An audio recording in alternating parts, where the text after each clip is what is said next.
Assalamualaikum warahmatullahi wabarakatuh. Perkenalkan, kami dari kelompok 3 akan menjelaskan materi yang berjudul Macam-macam pembelajaran anak usia dini dan implementasi pada pembelajaran TK, KB, dan TPA. Baiklah, saya Rani Sapira sebagai moderator dan rekan-rekan saya Putri Wulandari, Desria Ramadhani, Arjuna, Bella Sisilia Ariska, Dian Putri Redinanti, Laksmita Wahyu Chandra Utami, dan Sulistiawati. Baiklah, untuk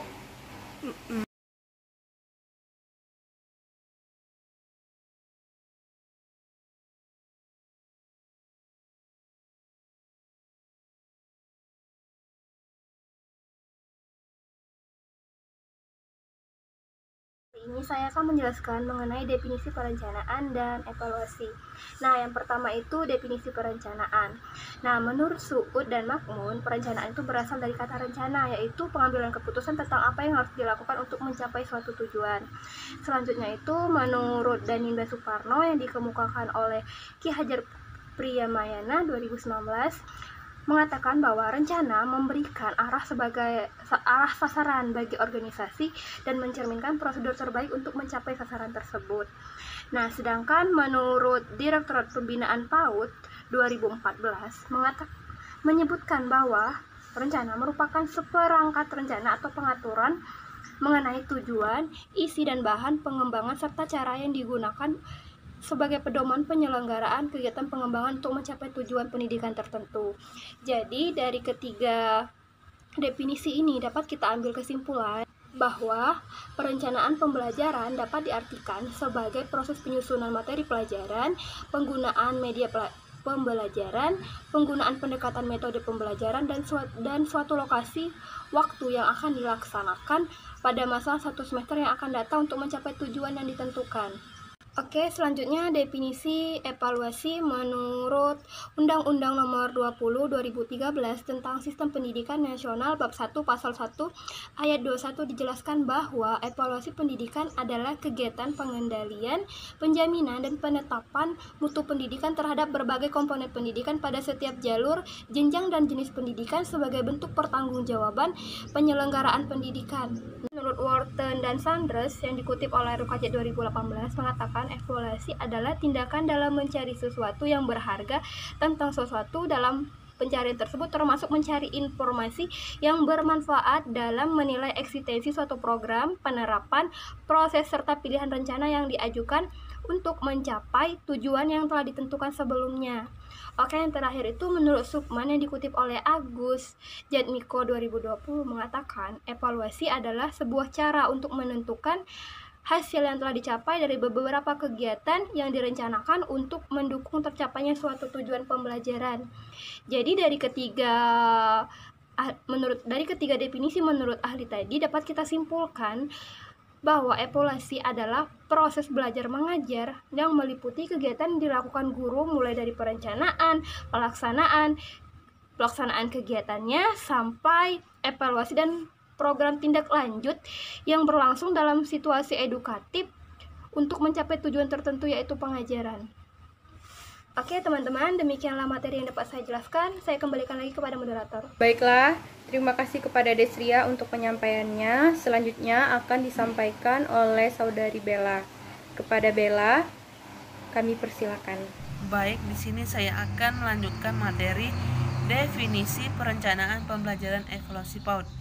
Definisi PAUD dalam Undang-Undang Nomor 20 Tahun 2003 tentang Sistem Pendidikan Nasional atau Sisdiknas pasal 14 ayat 1 berbunyi bahwa PAUD adalah suatu upaya pembinaan yang dilakukan kepada anak sejak lahir sampai 6 tahun yang dilakukan melalui rangsangan pendidikan untuk membantu pertumbuhan dan perkembangan jasmani dan rohani agar anak memiliki kesiapan dalam memasuki pendidikan yang lebih lanjut. Dapat disimpulkan bahwa perencanaan pembelajaran evaluasi pendidikan anak usia dini adalah proses pengumpulan, penganalisisan, penafsiran, dan memberikan keputusan tentang data perkembangan dan belajar anak usia dini dalam kegiatan pembelajaran atau proses layanan stimulasi yang diselenggarakan di lembaga PAUD. Itu saja yang saya dapat sampaikan. Kembali ke moderator. Terima kasih Bella untuk penjelasannya. Untuk slide selanjutnya yaitu jenis-jenis evaluasi pembelajaran akan dijelaskan oleh Saudari Dian Putri Redinanti. Kepada Dian Putri, kami persilakan. Pada setiap akhir penyajian materi. Nah, tujuan dari pretest ini adalah untuk mengetahui taraf pengetahuan siswa atas materi yang telah diajarkan. Lalu yang kedua, evaluasi diagnostik dilakukan setelah selesai penyajian sebuah satuan pelajaran. Evaluasi ini bertujuan untuk mengidentifikasi atau menelaah kelemahan-kelemahan siswa beserta faktor-faktor penyebabnya. Yang ketiga, evaluasi selektif merupakan evaluasi yang digunakan untuk memilih siswa yang paling tepat atau sesuai dengan kriteria program kegiatan tertentu. Selanjutnya, ada evaluasi penempatan. Nah, evaluasi penempatan adalah evaluasi yang digunakan untuk menempatkan siswa dalam program pendidikan tertentu yang sesuai dengan karakteristik siswa. Yang kelima itu evaluasi formatif. Evaluasi jenis ini dapat dipandang sebagai ulangan yang dilakukan pada setiap akhir penyajian suatu pelajaran atau modul. Nah, evaluasi ini bertujuan untuk memperbaiki dan meningkatkan proses belajar mengajar. Yang terakhir ini evaluasi sumatif. Nah, ragam penelitian sumatif dapat dianggap sebagai ulangan umum yang dilakukan untuk mengukur kinerja akademik atau prestasi belajar siswa pada akhir periode pelaksanaan program pengajaran, atau disebut juga dengan evaluasi yang dilakukan untuk menentukan hasil kemajuan belajar siswa. Yang kedua yaitu ada jenis evaluasi berdasarkan sasaran. Di sini ada 5 ya. Yang pertama evaluasi konteks. Nah, ditujukan untuk mengukur konteks program baik mengenai rasional tujuan, latar belakang program maupun kebutuhan-kebutuhan yang muncul dalam perencanaan. Yang kedua evaluasi input. Nah, merupakan evaluasi yang diarahkan untuk mengetahui input baik sumber daya maupun strategi yang digunakan untuk mencapai tujuan. Yang ketiga, evaluasi proses. Evaluasi ini ditujukan untuk melihat proses pelaksanaan baik mengenai kelancaran proses, kesesuaian dengan rencana, faktor pendukung dan faktor hambatan yang muncul dalam proses pelaksanaan dan sejenisnya. Yang keempat ada evaluasi hasil atau produk evaluasi, diarahkan untuk melihat hasil program yang dicapai sebagai dasar untuk menentukan keputusan akhir. Nah, diperbaiki, dimodifikasi, ditingkatkan atau dihentikan. Yang terakhir ada evaluasi outcome atau lulusan evaluasi. Nah, diarahkan untuk melihat hasil belajar siswa lebih lanjut, yakni evaluasi lulusan setelah terjun ke masyarakat. Yang ketiga, ada jenis evaluasi berdasarkan lingkup kegiatan pembelajaran. Nah, pada evaluasi ini dibagi 3 ya. Yang pertama, evaluasi program pembelajaran. Merupakan evaluasi yang mencakup terhadap tujuan pembelajaran, isi program pembelajaran, strategi belajar mengajar, aspek-aspek program pembelajaran yang lain. Yang kedua, evaluasi proses pembelajaran. Evaluasi yang mencakup kesesuaian antara proses pembelajaran dengan garis besar program pembelajaran yang ditetapkan, kemampuan guru dalam melaksanakan proses pembelajaran, kemampuan siswa dalam mengikuti proses pembelajaran. Yang ketiga itu evaluasi hasil pembelajaran. Evaluasi hasil belajar ini mencakup tingkat penguasaan siswa terhadap tujuan pembelajaran yang ditetapkan, baik secara umum maupun khusus, ditinjau dalam aspek kognitif, afektif, dan psikomotorik. Yang keempat ada jenis evaluasi berdasarkan objek evaluasi. yang bagian A itu evaluasi input.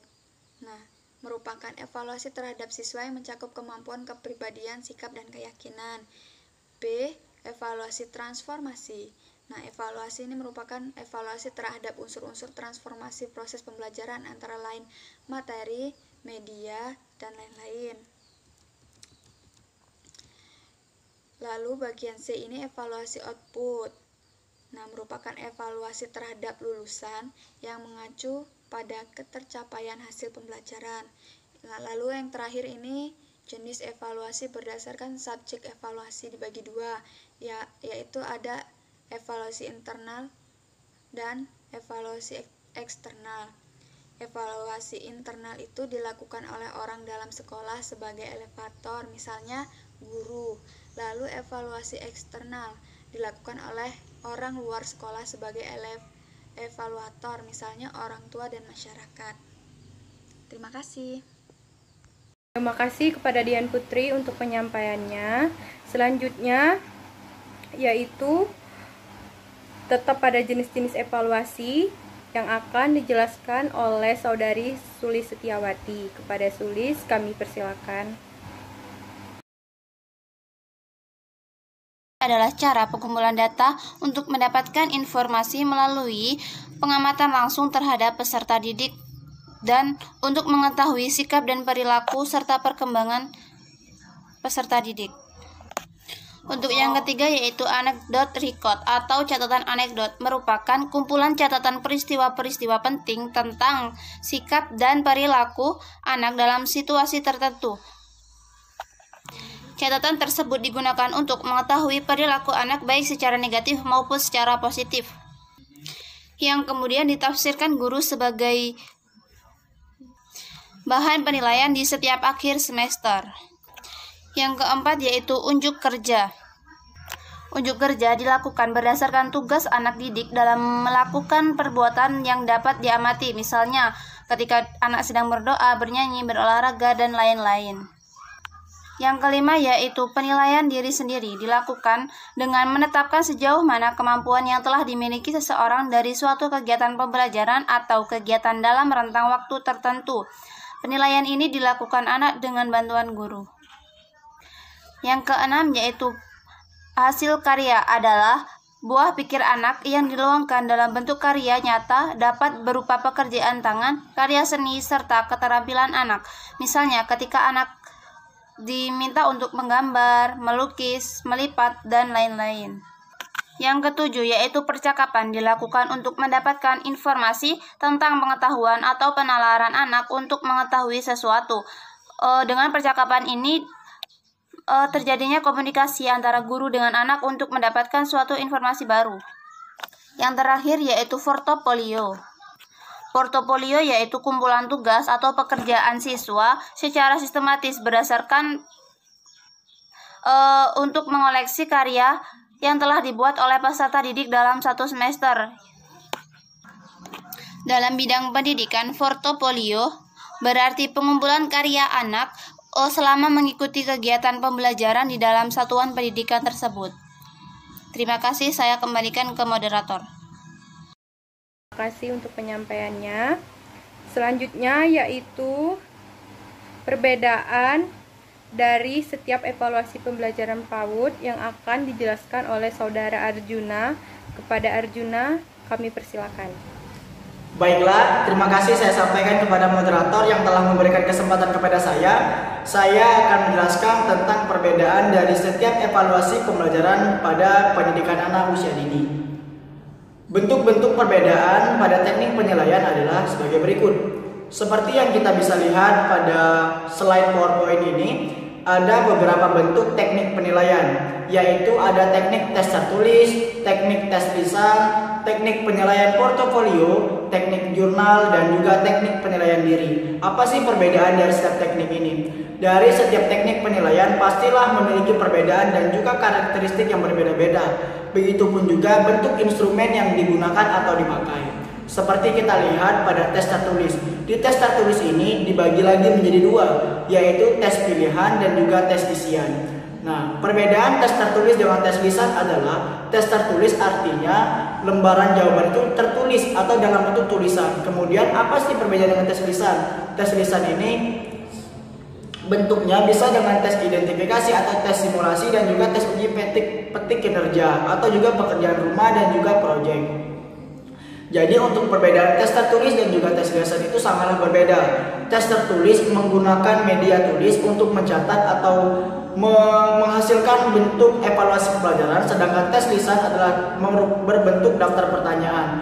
Kemudian apa bedanya dengan teknik penilaian portofolio? Teknik penilaian portofolio adalah suatu teknik menilai dengan lembar penilaian portofolio. Artinya karya anak-anak atau hasil lembar kerja anak-anak dikumpulkan menjadi satu dan juga dirangkum, itulah menjadi sebagai lembaran portofolio yang dapat dinilai dan menjadi salah satu bahan evaluasi pembelajaran pada akhir bulan biasanya. Kemudian yang keempat, jurnal. Jurnal ini bentuk instrumennya adalah buku catatan jurnal. Dan yang terakhir, penilaian diri. Penilaian diri ini bisa berbentuk kuesioner atau lembar penilaian diri. Kemudian juga penilaian antar teman. Artinya anak ini dibandingkan perkembangan atau pencapaian pembelajarannya dengan anak yang lain. Itu saja yang dapat saya sampaikan. Terima kasih saya ucapkan dan saya kembalikan ke moderator. Terima kasih kepada Arjuna untuk penjelasannya. Selanjutnya yaitu implementasi pada pembelajaran TK, KB, TPA untuk evaluasi PAUD yang akan dijelaskan oleh Saudari Putri Wulandari dan Laksmita. Untuk slide selanjutnya akan dijelaskan oleh Putri Wulandari. Kepada Putri, kami persilakan. Baiklah, di sini saya akan menjelaskan implementasi pada pembelajaran TK, KB, TPA, evaluasi di PAUD. Nah, ada 3. Yang pertama, penilaian menggunakan simbol, lalu yang kedua, penilaian menggunakan portofolio, dan yang ketiga, penilaian gabungan. Untuk cara penilaian yang pertama, yang bisa dilakukan yaitu observasi. Nah, guru di sini menggunakan pengamatan secara langsung untuk mengetahui sikap, perilaku, serta kemampuan peserta didik pada saat di sekolah. Lalu yang kedua, catatan anekdot. Guru langsung melakukan pengamatan mengenai sikap dan perilaku peserta didik yang muncul secara tiba-tiba. Lalu ada percakapan. Nah, guru menilai melalui interaksi lisan untuk mendapatkan suatu informasi mengenai pengetahuan peserta didik tentang suatu hal. Lalu ada penugasan. Nah, guru memberikan tugas kepada peserta didik untuk dikerjakan secara individu maupun kelompok. Lalu ada unjuk kerja. Nah, guru melakukan penilaian dengan memberikan tugas dalam bentuk suatu kegiatan yang dapat diamati, misalnya olahraga, praktik menyanyi, atau memperagakan sesuatu. Lalu ada penilaian menggunakan portofolio. Nah, guru melakukan penilaian bisa dengan kegiatan seperti observasi atau catatan anekdot, percakapan secara langsung. Nah, cara penilaian yang dilakukan pun hampir sama dengan penilaian yang menggunakan simbol.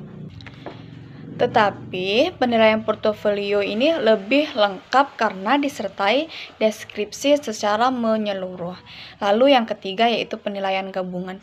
Nah, penilaian gabungan itu sendiri cara guru menilai belajar siswa dengan menggabungkan kedua cara yang telah diuraikan di atas, yaitu menggunakan simbol dan juga menggunakan portofolio.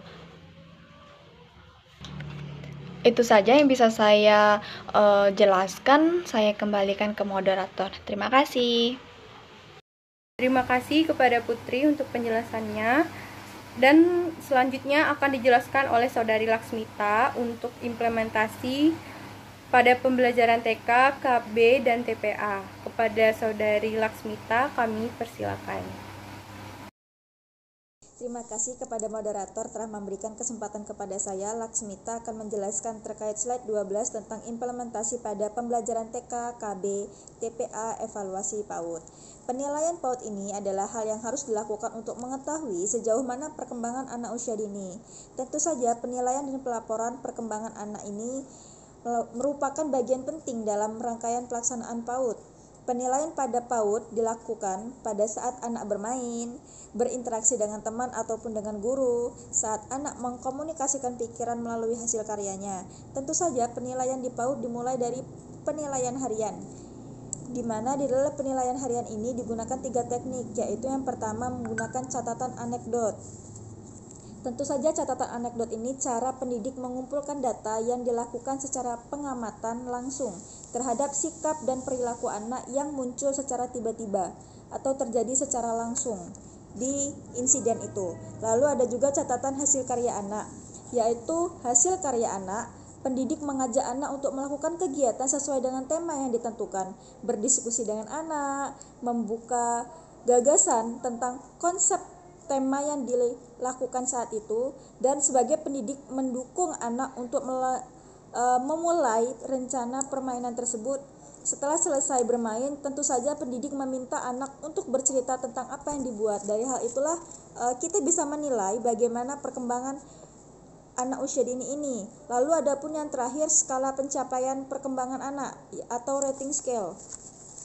Tentu saja dalam rating scale ini adalah sama halnya dengan anekdot, yaitu cara pendidik mengumpulkan data, namun dalam bentuk checklist, diturunkan dari RPPH, memuat indikator perkembangan anak yang sudah ditetapkan sebelumnya, dan indikator tersebut sudah tercantum dalam RPPH yang telah kita buat. Begitulah implementasi yang dapat saya jelaskan, implementasi pada pembelajaran TK, KB, dan TPA pada evaluasi PAUD. Semoga bermanfaat. Saya kembalikan kepada moderator. Baiklah, terima kasih kepada Laksmita untuk penjelasannya. Maka berakhir pula presentasi kami pada hari ini. Kami ucapkan Assalamualaikum warahmatullahi wabarakatuh.